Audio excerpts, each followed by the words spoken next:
Hello friends, कैसे हैं आप सब। आई होप कि आप बढ़िया होंगे, मस्त होंगे, स्वस्थ होंगे। आज की इस वीडियो में हम देखेंगे डॉक्टर राजेंद्र प्रसाद, जो कि भारत के पहले राष्ट्रपति थे। उनके बारे में हम लोग देखेंगे। देखिए, यहाँ सबसे पहले उनका परिचय देखेंगे, उसके बाद उनका जन्म और शिक्षा देखेंगे, उसके बाद उनकी सेवाएं यानी देश के लिए उन्होंने क्या क्या किया, उसके बाद हम लोग उपसंहार देखेंगे। तब चलिए सबसे पहले इनका परिचय देखते हैं।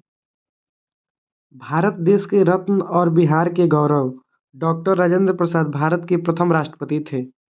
वे लगभग 10 वर्ष इस पद पर बने रहे। यानी डॉक्टर राजेंद्र प्रसाद लगभग 10 सालों तक राष्ट्रपति के पद पर रहे। इस काल में देश की अच्छी उन्नति हुई। उनकी सेवाएं अमूल्य एवं अनेक हैं। चलिए हम उनका जन्म और शिक्षा देखते हैं। राजेंद्र प्रसाद जी का जन्म 3 दिसंबर 1884 ईस्वी को सारण जिले के जीरादेई नामक गांव में हुआ था। उनके बड़े भाई श्री महेंद्र प्रसाद ने अपने छोटे भाई राजेंद्र प्रसाद का लालन पालन किया था और उसी उच्च शिक्षा पाने में उनकी मदद की थी। राजेंद्र बाबू ने पटना के टी के घोष एकेडमी में शिक्षा पाकर कोलकाता विश्वविद्यालय से सन 1900 ईस्वी में प्रथम श्रेणी से एंट्रेंस की परीक्षा पास की। इस परीक्षा में उन्हें सबसे अधिक अंक मिले। सारे देश में उनकी प्रशंसा हुई। सन 1906 में उन्होंने एमए की परीक्षा पास की और इसके बाद एमएल की परीक्षा भी। राजेंद्र बाबू अपनी सभी परीक्षाओं में सदा सर्वप्रथम होते रहे। यह उनकी शिक्षा और प्रतिभा का बहुमूल्य विशेषता है।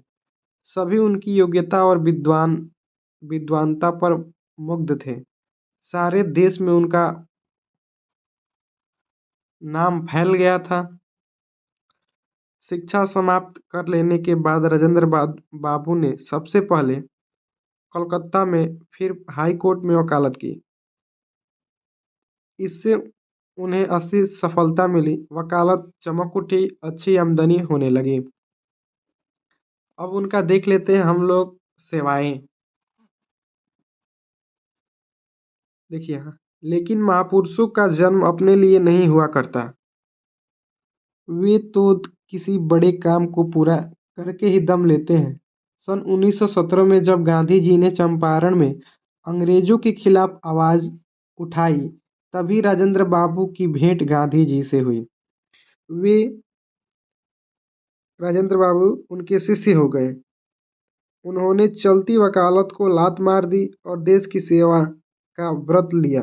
यद्यपि वे बराबर दमे से परेशान रहे, तथापि देश के लिए कठिन से कठिन परिश्रम से भागते नहीं थे। वे एक सच्चे, धूनी, उत्साही, ईमानदार और परिश्रमी कार्यकर्ता थे।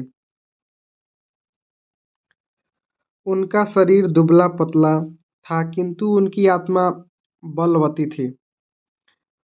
उन्होंने बिहार के संगठन का बेड़ा उठाया। पटना का सदाकत आश्रम उनकी अथक सेवा का फल है, जिसकी स्थापना कर उन्होंने बिहार में कांग्रेस की जड़ जमाई और हिंदू मुस्लिम एकता को मजबूत किया। सन 1906 में वे कांग्रेस में आ गए थे। सन 1911 में वे कांग्रेस प्रतिनिधि हुए और सन 1912 में अखिल भारतीय कांग्रेस समिति के सदस्य हुए।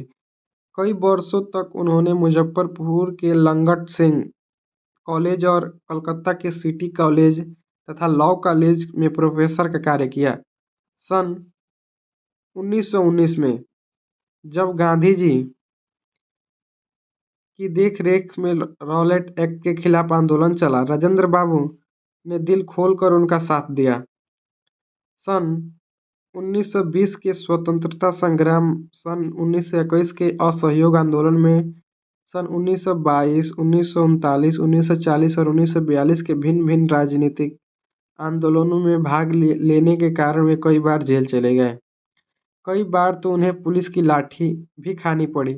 सन 1947 में जब भारत स्वतंत्र हुआ, तब राजेंद्र बाबू पहले खाद्य मंत्री